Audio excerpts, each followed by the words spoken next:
Estamos aqui reunidos para mais uma programação do Pensamento Crítico com a senhora Riba, a senhora representante do movimento das mulheres da Palestina, no Brasil e na própria Palestina, o jurista Pedro Batista e jornalista de Brasília, muito atuante nos movimentos sociais. E hoje, particularmente, nós queremos discutir o genocídio que está acontecendo na Palestina e também trabalhar o conceito de Nakba, que significa catástrofe, né? E desde 1948 até os dias atuais, para alertar a população brasileira também que o que está acontecendo em termos de genocídio não é algo que começou há 2 anos.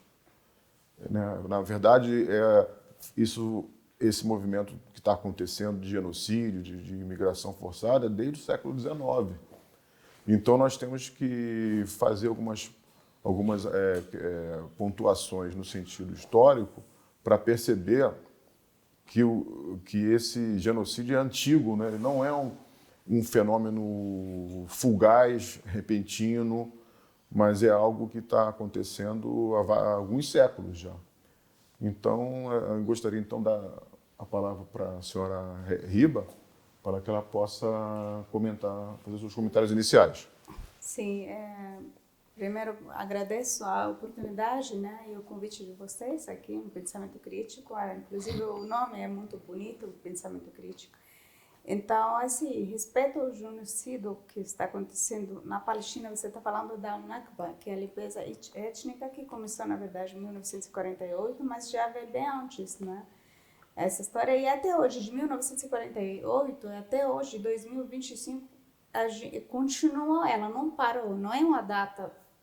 Em 1948 tem a Nakba lá, tem a limpeza étnica do povo palestino, não. De lá para cá, até hoje, continuam os massacres, continuam esse genocídio, muita coisa não foi televisionada. Hoje, claro que a gente temos mais a comunicação, a internet, a tecnologia. Então, de 1948, que aconteceu de lá para cá, se você vai juntar na história, o genocídio nunca parou. A limpeza étnica do Estado ocupante colonial de Israel, de lá para cá, nunca parou. Não começou no dia 7, vamos dizer, de outubro, por exemplo. Agora, esse genocídio que está acontecendo. Não, muito antes. Desde 1948 até agora. Se você vai pegar esse tempo, se você veja quantas massacres aconteceu de lá para cá, quantas vezes aconteceu isso na faixa de Gaza, então não começou em 1948 e não começou dia 7 de outubro. Então, de lá para cá, até hoje, a Palestina está sofrendo essa limpeza étnica. E até hoje o mundo está calado. Até hoje as crianças da Palestina não têm futuro. Eu perguntei mesma, eu sou palestina, eu nasci e cresci lá. Mas eu já me perguntei para mim mesma. Me perguntaram qual é o seu sonho. Uma vez, eu nunca esqueço, eu falei, crescer. O que tu quer ser quando você crescer? Eu falei, eu quero crescer primeiro. Eu quero viver.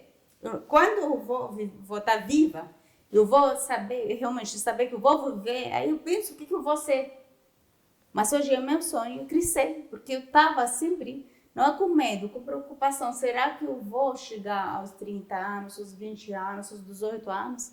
Porque eu via muita gente ao meu lado morrendo, as crianças morrendo, o futuro, eles tentam matar o futuro. Então, de lá para cá, a limpeza étnica deles, porque a mulher e as crianças. Acaba com a mulher, que é o ventre que vai trazer o bebê, e acaba com as crianças, mesmo dentro da mãe, eles matam. Desde 1948, em Deir Yassin, as mesmas estratégias, do mesmo jeito que estão fazendo hoje na faixa de Gaza, na Cisjordânia, em Tulkarem, em Nablus, em Jerusalém. Então, assim, a limpeza étnica nunca parou, desde que Israel ocupou a Palestina até esse momento. Eu queria fazer também uma pergunta para o Pedro Batista, né? Qual é o papel do Brasil atualmente que você acha assim, conveniente em relação à ajuda que nós possamos, enquanto sociedade, prestar ao povo palestino? Assim? Qual é uma política pública? O que você imagina que o governo Lula até atual possa fazer pelo povo palestino para tentar atenuar e até os resgates que estão acontecendo de palestinos que estão tendo que sair para cá, para o Brasil ser acolhido pelo Brasil? O que você acha, Pedro? Riba Fábio, obrigado por estarmos aqui. É importante fazer esse debate, como o Riba destacou, o pensamento crítico é o centro do que nós precisamos para não haver essa subserviência cultural imposta pelo imperialismo, né, o que Chomsky chamou de pensamento único, e esse pensamento único ele se dá também sobre a questão palestina, quando há a imposição de uma mentira. O Brasil ele tem uma responsabilidade muito grande com o que ocorre na Palestina. Em maio de 1948, quando se instituiu a ocupação da Palestina, quem presidiu a reunião das Nações Unidas foi um brasileiro, Oswaldo Aranha. E é preciso resgatar, inclusive, esse processo anterior, que a mentira ela prevalece. Eu peguei aqui para falar, em maio de 1933, portanto, em 48, são 15 anos antes das Nações Unidas instituir Israel, assim que Hitler assumiu o governo após um golpe de Estado contra a República de Weimar, ele fez um acordo que foi assinado, foram 3 meses para elaborar o documento, e no dia 25 de agosto de 1933 foi assinado um acordo entre a Federação Sionista da Alemanha, o Banco Leume, que hoje é o principal banco mais poderoso da atualidade, e as autoridades do novo governo de Hitler. E este acordo, ele previa, eu estou falando de 1933, a transferência de 60 mil judeus para a Palestina, com o financiamento dos bancos sionistas e do governo alemão, já pensando na criação da ocupação do que a Riba colocou, que iniciou em maio de 48. Então, o Brasil tem muita responsabilidade. Primeiro, é preciso que a verdade seja contada. Não podemos, o governo brasileiro, pela sua responsabilidade ao presidir essa ocupação imposta pelo Reino Unido, né, pelo imperialismo, pelos sionistas, já em 1933 pensada, e que vinha desde o final do século XIX, com a teoria da Grande Israel, o Brasil tem que pensar. Então, na atualidade, o governo brasileiro ele continua mandando petróleo para Israel. Aí o governo diz que não é o governo, que são as empresas privatizadas que compraram a Petrobras. Mas a transação, a nível de mercado financeiro, não chega a 1%, se eu não me engano, é 0,3% das transações comerciais do Brasil com o mercado exterior, essa relação econômica com Israel, que não causaria nenhum prejuízo, muito pelo contrário, seria uma atitude que compensaria a postura do Brasil em ter apoiado lá em 1948 a criação deste Estado fictício, né? Então, suspender o petróleo. O envio de petróleo do Brasil para Israel já era para ter ocorrido. Segundo lugar, parar de comprar armas. O Brasil continua comprando armas israelenses que são usadas para matar a juventude na periferia. E, em terceiro lugar, já era para ter sido rompido as relações diplomáticas. O presidente Lula tem feito duras e consequentes e coerentes e corretas denúncias contra o genocídio em curso. Mas não dá para manter esses acordos comerciais e militares e diplomáticos. Eu vou fazer mais uma pergunta para vocês dois, né? Para a senhora Riba e para o Pedro Batista. Assim, qual é o papel dos Estados Unidos dentro de Israel que fomenta essa violência, esse genocídio contra o povo palestino? O que a senhora acha, assim, que a senhora vivenciou na Palestina, que tinha sido um protetorado britânico há décadas atrás, né? Então, assim, já havia uma cultura colonial anglo-saxônica, vamos dizer assim, né? Sim. Por que a aliança entre Estados Unidos e Israel, do povo israelense judaico, na sua opinião? Na minha opinião, é o seguinte, eu vou falar contigo agora como jornalista, né? Eu sou jornalista internacional também, para falar assim. Eu vou falar para vocês de uma seguinte forma. O porquê que os Estados Unidos hoje é protetor de Israel? Primeiro começamos com a Europa e agora com os Estados Unidos. Quem é que manda nos Estados Unidos são os sionistas. E o Estado de Israel hoje, lá o sionismo dentro dos Estados Unidos é muito mais forte do que você imagina. Então, quem manda lá nas eleições deles, quem financia todos os bancos deles, se você vai pega o nome das empresas, inclusive do Trump.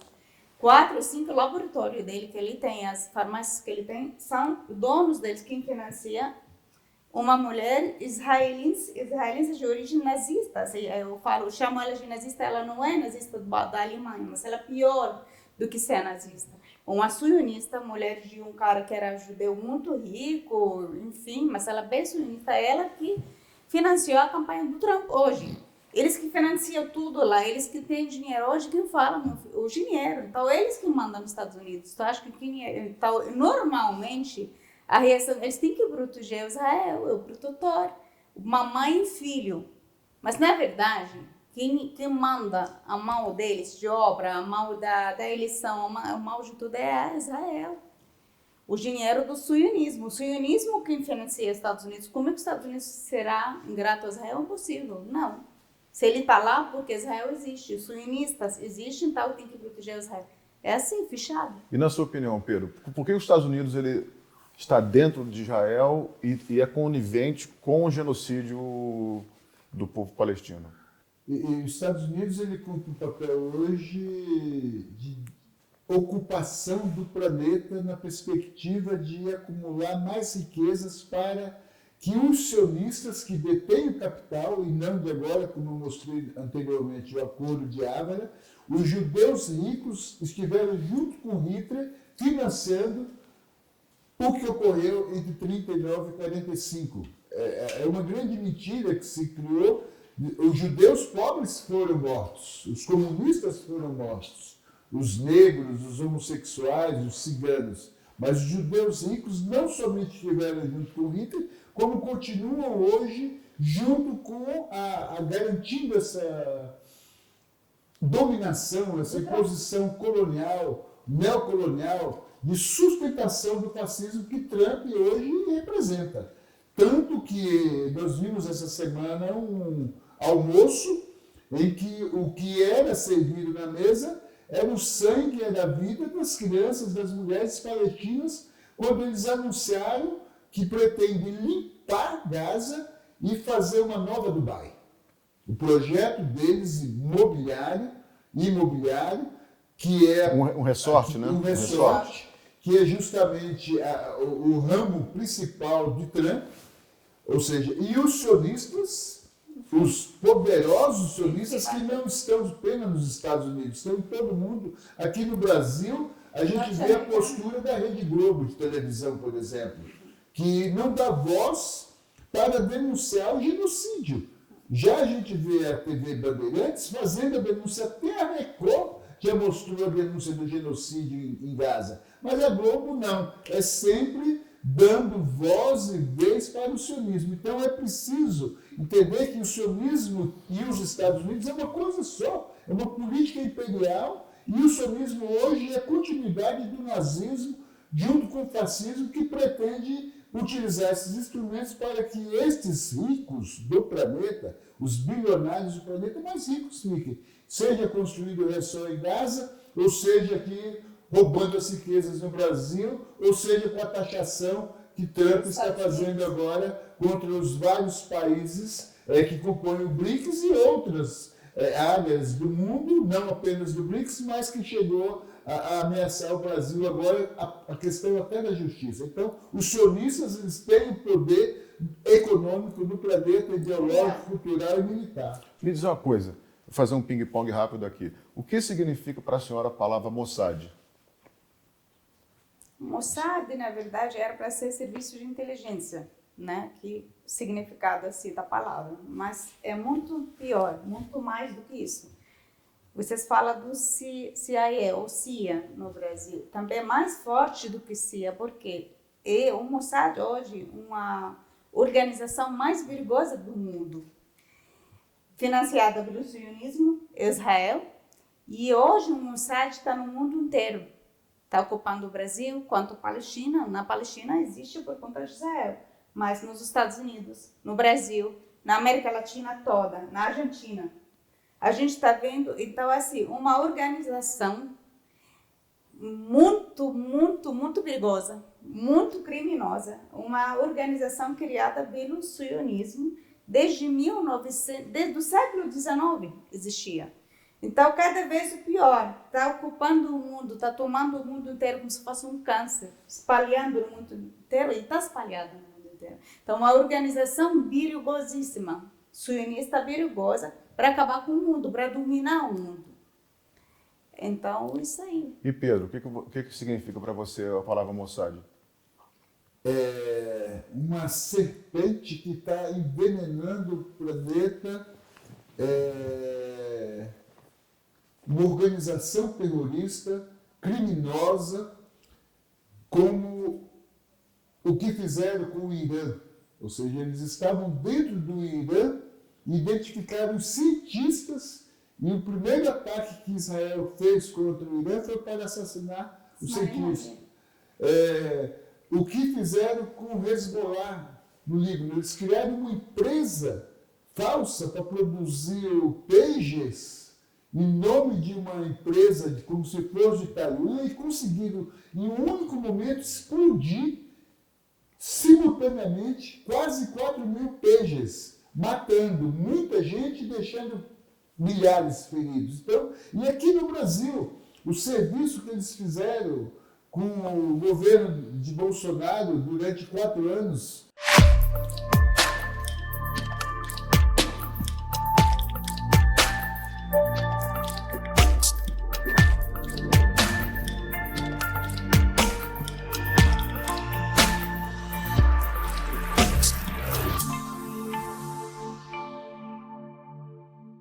Voltamos então à nossa entrevista do Pensamento Crítico com a Palestina, a liderança palestina das mulheres, a senhora Reba, e o jornalista Pedro Batista. E nesse bloco eu gostaria de perguntar para vocês sobre, primeiro para a senhora Reba, né, sobre essa questão da ajuda humanitária, né? Há um bloqueio que não permite que os alimentos e a água cheguem, né, ao povo palestino. A senhora tem como dizer como é que é essa logística, como é que eles fazem esse bloqueio, os israelenses? A estratégia deles é para matar a população, é fome. E aí agora, quando eles permitem a entrada dessa, uma vez ou outra, quando essa entrada entra essa comida, ela está com... A gente descobriu na semana passada e retrasada que tem veneno nessa comida, nessa ajuda. Até a ajuda que entra lá, eles colocam veneno, alguns medicamentos, alguns tipos de veneno para matar a população. E mesmo assim, ela virou um lugar que quando está lá, a ajuda deles, que eles proíbem de entrar, quando ela entra, vai lá a população para pegar a farinha de trigo e assassina lá. Então, para eles, ótimo, um jogo, um videogame. Então, eles proíbem, deixa o povo estar com fome, quando a ajuda entra, o povo vai lá para comer, então ele está morto lá. Uma estratégia deles. Como é que o povo pode morrer ou desistir da luta? Eles acham com fome. O povo pode desistir, eles podem proibir. Podem fazer o que fazer. A gente morre ali, mas de lá ninguém sai. Então, a estratégia deles para cansar o povo é fome, é sede, é bombardeio, morte, estresse, medo. Eles tentam fazer tudo isso, só que eles não sabem que eles estão lidando com o povo mais forte. Inclusive, o que eu já vi na história. Não porque eu sou palestina, porque pela história eu nunca vi um povo tão resistente como o povo palestino, inclusive da faixa de Gaza, que está acontecendo hoje. Eu me orgulho que eu sou palestina. Então, assim, eles estão proibindo, eles monitoram o mundo inteiro, não vão monitorar a faixa de Gaza? Eles querem acabar com eles, então, através da fome. Eles deixam eles passar. Tem muita gente, muita de crianças morreram, 14.000 crianças, que era gravíssima a situação deles, é de fome. Eles morreram, 14.000 crianças. Não colocaram isso na mídia, por quê? pergunto para a Globo, pergunto para a mídia. Por que você não fala que a Palestina não recebe comida? As crianças que estão lá ou morrendo de fome ou morrendo do genocídio. Então, por que a mídia hoje não pergunta isso ou não mostra isso? A mídia aqui ocidental, a mídia brasileira, inclusive a Rede Globo. Pedro, em relação ao bloqueio de ajuda humanitária, né, eu queria que você fizesse uma conexão com a ONU, né, porque a ONU, a Unicef, vários órgãos internacionais, Médicos Sem Fronteiras, né, sempre participaram dessas ajudas humanitárias. Mas parece que agora a ONU ela se vê fragilizada e, por algum motivo invisível, ela não consegue ajudar o povo palestino. Por que a ONU não consegue entrar nessa distribuição de maneira mais coerente, na sua opinião? Fábio, vamos lá. Primeiro, analisar de uma maneira conjuntural, nesse momento histórico, a força das Nações Unidas. As Nações Unidas, ela não tem mais a força que já teve no passado. Hoje, já tem algumas resoluções aprovando cessar-fogo. Porém, Israel não respeita e Estados Unidos também não respeitam e seguem atacando e matando o povo palestino em Gaza, e em Cisjordânia, em todo onde há ainda o território palestino. Segundo lugar, dentro de Gaza foram assassinados dezenas de funcionários das Nações Unidas, do órgão responsável pela ajuda humanitária. Então, a entidade sionista Israel, ela não tem assassinado apenas o povo palestino, ela tem assassinado médicos, tem assassinado professores, tem assassinado jornalistas e também assassinou dezenas de funcionários do setor responsável de apoio aos refugiados das Nações Unidas, Acnur. Então, o nível de criminalidade, de terrorismo imposto pelos Estados Unidos e por Israel contra o povo palestino tem impedido isso. E não são apenas esses dois. A Alemanha continua, o Egito é cúmplice, a Jordânia é cúmplice. Então, há um nível de terror que impede com que se pare. Então, a maior ajuda humanitária que poderia ser feita neste efetivo momento seria parar o genocídio. Acabar definitivamente o extermínio que está em curso contra o povo em Gaza. E há casos mais graves ainda. A própria Autoridade Nacional Palestina, que deveria ter um papel de apoio e reforço ao povo em Gaza, falha em muitos momentos. Eu não vou entrar em detalhes, porque tem tido até denúncias de que pessoas de Gaza têm sido denunciadas pela Autoridade Nacional Palestina entregue. Então, há um nível de terror contra a população em Gaza que impede. Então, a grande ajuda humanitária neste momento seria parar o genocídio e a desocupação do território ocupado. Israel é outro conceito que se propaga de que Israel está se defendendo, é uma grande mentira, porque quem é o invasor? Quem ocupou a terra de outro? Ou seja, os palestinos viviam ali, como a Riba destacou lá no começo. Desde o maio de 48 até hoje, esse Estado fictício que Oswaldo Aranha presidiu a sessão das Nações Unidas criou, é o invasor. Então, quem tem direito a se defender? É o palestino. Então, é preciso, só que o palestino não tem exército, não tem avião, não tem tanque, não tem quartel, não tem forças regulares de defesa. O que é a força do seu povo, da sua juventude, das suas mulheres, na defesa do seu território, da sua vida e da sua dignidade. Então, a maior ajuda humanitária é o cessar-fogo e a desocupação da Palestina, que precisa ter o seu território livre, como é de seu direito e assegurado pelo direito internacional. Isso é verdade. E em relação, assim, eu queria falar com a senhora Reba em relação à fragmentação da população palestina dentro do território de Israel. Então, assim, você disse que tem uma população em Jerusalém, tem uma população na faixa de Gaza, uma população na colina de Golã ou na Cisjordânia, né? E como é que é a integração dessas autoridades palestinas que estão disseminadas em todo o território israelense e até fora, né? Até na própria Jordânia, né? No próprio Líbano existem palestinos atuantes lá. Então, é dividir para governar. Qual é a estratégia de Israel colocando essa guetificação, né? Fazendo guetos, né? Um pedaço do palestino está em Jerusalém, outro está na colina de Golã, outro está na Cisjordânia, está na faixa de Gaza. E essas comunidades, elas se comunicam? Sim, se comunicam sim. O palestino tem uma coisa muito bonita, né? Eles sempre se comunicam. Não tem jeito. O Israel pode, por exemplo, colocar o checkpoint, afastou a faixa de Gaza, da Cisjordânia, eles podem fazer o que fazer, mas a comunicação existe, sempre vai existir. Então, assim, todos somos faixa de Gaza. Gaza e a Cisjordânia, no Aljulan, todo mundo é palestino.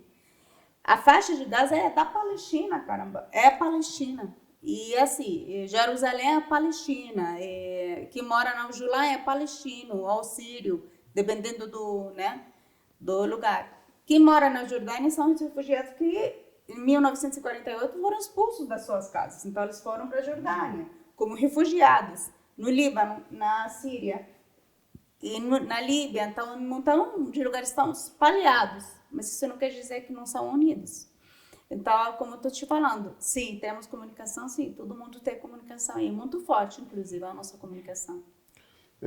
Pedro, qual é a posição realmente que o governo brasileiro tem que tomar em relação à ajuda humanitária que o próprio governo, a solidariedade que o povo brasileiro possa, né, atuar em relação ao genocídio, né, que está ocorrendo em relação à Palestina, frente ao mundo bipolar de hoje, né, que você tem os BRICS, né, que somos nós, né, contra eles também, né? Então, na verdade, com o ingresso de vários países que também são muçulmanos dentro dos BRICS, né? E cada vez aparece mais um país interessado nessa comunidade do sul global, não é isso?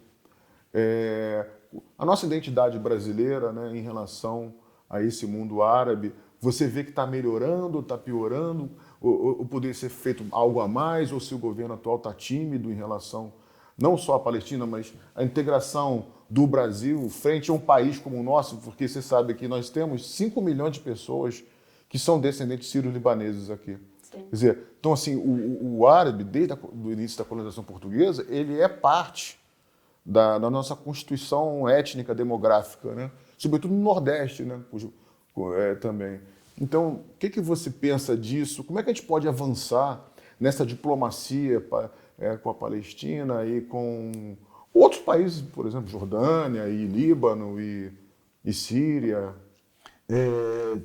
Primeiro, o papel do Brasil como, neste momento, o presidente Lula preside o BRICS. Está até a reunião da semana passada, a presidência era a Rússia. A presidência foi passada para o Brasil. Então, o BRICS soltou uma nota pedindo o fim do genocídio e apoiando o povo palestino. Mas precisa fazer mais, né? O BRICS precisaria China, Rússia, Índia, África do Sul e Brasil, fundamentalmente, os 5 países que compõem o fórum central, o núcleo duro, vamos dizer assim, do BRICS. Se eu não me engano, hoje são 13 ou 19 países, algo assim. Teria que mandar alimentos, colocar aviões, colocar caminhões, como uma força internacional e dar essa ajuda efetiva lá. Segundo, precisaria impor um cessar-fogo. É preciso que o BRICS se posicione da mesma forma que o G7, que os Estados Unidos se posicionam apoiando o extermínio, o etnocídio, o genocídio contra o povo palestino. Então, o BRICS precisaria ter uma ação concreta em relação a isso. Não apenas o discurso, não apenas o documento, mas tem força política, tem força militar, tem força econômica para fazer com que os sionistas parem com esse genocídio e, ao mesmo tempo, condições de dar ajuda humanitária que o povo em Gaza precisa. E segundo, em relação à comunidade árabe, o Brasil, ele surpreende. O governo do presidente Lula surpreende. Tem um país que não é árabe, mas que é muçulmano, que é islâmico, que é o Saara Ocidental. O Saara Ocidental é ocupado por outro país que também é islâmico, que é o Marrocos, que é o Reino de Marrocos. E é ocupado desde 1975, e a Frente Polisário faz uma luta pela independência, pela soberania e pelo cumprimento do acordo que foi feito, Espanha, Marrocos, Mauritânia e a Frente Polisário, de que seria realizado o referendo e a população decidisse sobre a soberania e a autodeterminação do Saara Ocidental. Marrocos nunca respeitou. O presidente Lula, o governo do presidente Lula, 1 e 2, e a presidente Dilma, no seu mandato primeiro e também no meio do segundo, não reconheceram a Frente Polisário. Quem deu a credencial diplomática para a Frente Polisário estar no Brasil foi o Michel Temer, o golpista. E hoje, no terceiro mandato do presidente Lula, até o momento, o governo Lula não reconheceu o Saara Ocidental, que já está reconhecido por 84 países. Aqui na América do Sul e no Caribe, quase todos os países já têm embaixadas. No Brasil não tem. No Brasil tem uma representação da Frente Polisário dada por Temer. Então, e ao mesmo tempo, essa questão palestina que em relação comercial que tem que ser aprofundada. Então, o Brasil ele tem um papel fundamental pela sua importância, a 10ª economia mundial, uma população de mais de 200 milhões de habitantes, preside o BRICS, integra a CELAC, participou como convidada desses maiores exploradores do mundo, que é o G7, e precisaria ter uma posição mais firme em torno da defesa da soberania do povo palestino, do povo do Saara Ocidental, fundamentalmente. Ao mesmo tempo, estou falando aqui da região, não é tema, quando o presidente Lula vetou o ingresso da Venezuela nos BRICS, foi algo inaceitável. A maior reserva petrolífera do mundo, o Brasil vetar para não entrar no BRICS. Então, assim, o Brasil precisa ter uma posição mais ousada e uma diplomacia mais vinculada ao sul global e a essa linha de contra-guerra e pela paz mundial. Vamos falar agora de aspectos assim mais psicológicos do genocídio da Palestina, né? Pelo menos na minha opinião, eu nunca vi massacre de bebês e de mulheres na história do século XX para cá. Eu nunca vi isso. Como uma política efetiva, como alvos, né, efetivos. Né? O que vocês vão... Começando pela senhora Riba, né? O que a senhora tem a dizer sobre isso? É macabro, né? É psicopata, é sociopata, os alvos femininos e de médicos também, né? Até médicos sem fronteiras sendo mortos, jornalistas sendo mortos, quer dizer, assim, aqueles pilares humanitários que a humanidade construiu, através até das Nações Unidas durante um certo tempo, né? Dos direitos, né, humanitários, né, dos tribunais de Haia, Tribunal do Código de Genebra, né, tribunais tão famosos que garantiram os direitos humanos no mundo durante muitas décadas, né, não tem acontecido na Palestina e deve ter alguma coisa muito especial na Palestina para eles quererem matarem médicos, crianças, jornalistas, bebês, né, que são... são pessoas que não têm condição de fazer algum tipo de guerra contra Israel, entende? Então, assim, eu não consigo entender assim, essa face do mal, né?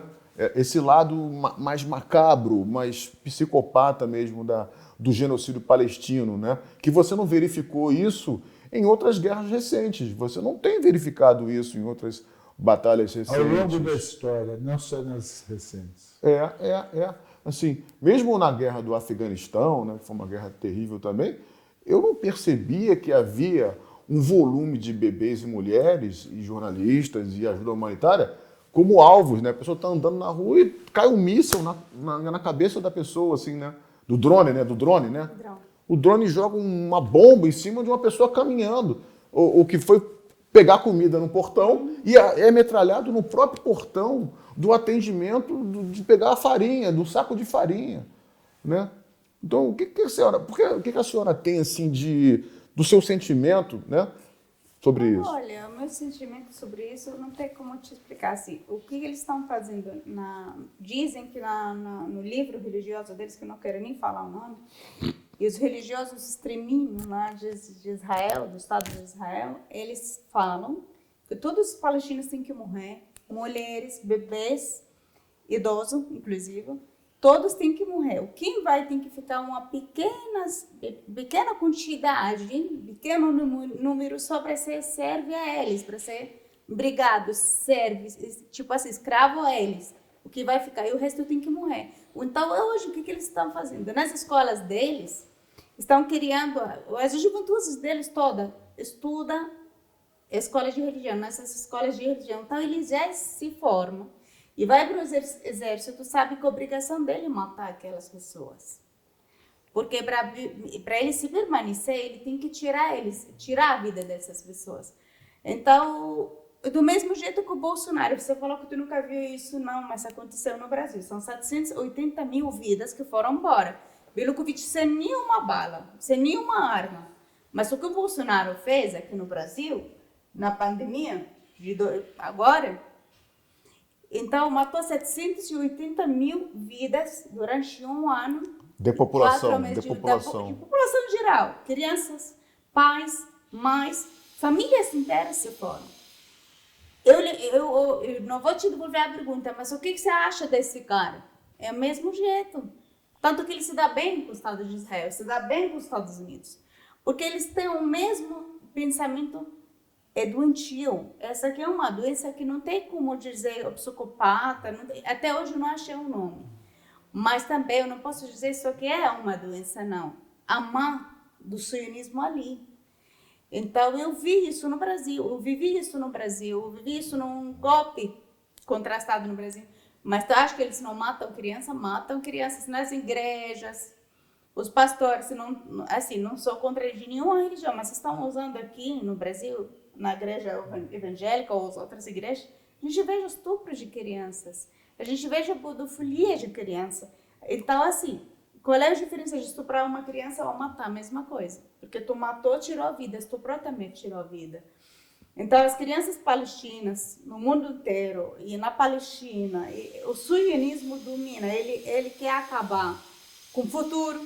As mulheres que podem ir a beber, tem que morrer. E o idoso que sabe da história. Para não ter população para frente. Mas eles não sabem que o povo palestino não para de ter filhos. Eles podem fazer o que fazer, mas continuamos. E você, Pedro? Você acha que tem um lado macabro, assim, da banalidade do mal, como é exterminado esses bebês e mulheres? Na Alemanha, de 33 a 45, o nazismo, ele difundia isso a partir da infância, o conceito de uma raça superior. E há um livro chamado Mulheres no Nazismo, em que as assistentes sociais, elas chamavam as crianças para separar aquelas que caberiam a serem reeducadas e aquelas que iriam para o campo de extermínio. Hoje, a política, a prática dos sionistas, a gente pode chamar de nazi-sionismo, porque eles consideram um ser superior, uma raça superior em todos os sentidos. Recentemente, nós estávamos numa atividade aqui na rodoviária de Brasília, fazendo distribuição de um material contando a história da ocupação da Palestina, e uma senhora veio dizer que tem que matar até na barriga os bebês palestinos. Então, esse nazi-sionismo é um nível de concepção que é a perversidade na sua mais profundidade. É a essência de uma prática de terror, de extermínio. É o que a gente estava comentando, se existe islamofobia. Eu diria que é mais do que a banalidade do mal. É a essência do mal, o cerne do que o Bolsonaro representou, do que Trump representa, do que Netanyahu representa, do que Hitler representou. Então, e a humanidade vive essa profunda contradição, essa encruzilhada. O surgimento desta maldade, desta perversidade nazi-sionista e a sua derrota, o seu enfrentamento, é a garantia da continuidade da existência humana, porque é imprevisível onde poderemos chegar. Eu gostaria de pedir para a senhora Riba as últimas palavras que a senhora gostaria de deixar como esperança também, né? Não só falar de tristeza, mas, como a senhora disse, né? Eles não conseguirão exterminar o povo palestino, ele é muito maior do que as fronteiras da própria Palestina. Sim. Então, eu gostaria que a senhora falasse alguma coisa nesse sentido. A luta continua, o povo palestino vencerá, e eu digo aqui, sempre vamos lutar contra o sionismo, né, fascismo, e Israel ainda vai embora, a Palestina será livre, se Deus quiser.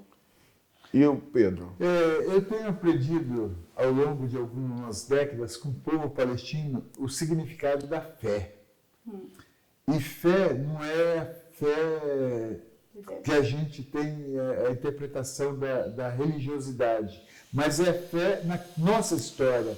E o povo palestino, assim como os povos de todo o planeta, sempre derrotaram os opressores. Nós não estamos aqui hoje por presente dos senhores escravagistas, pelos senhores feudais, pelos reis, pelos imperadores. Nós estamos aqui porque a fé de quem nos antecedeu, de que viveríamos um mundo melhor, um mundo mais justo, nos possibilitou conquistar esse tempo que a gente vive. Então, estes mortos-vivos, estes representantes da dor, do sofrimento, não conseguirão derrotar a fé da humanidade, a fé de quem luta por justiça, luta por dignidade, na conquista de um mundo para os palestinos livre, para o Saharaui, para todos os povos. Então, a nossa crença na história da humanidade, que sempre avançou, não vai retroceder. Nós vamos seguir à frente e venceremos com o povo palestino e com todos os povos do mundo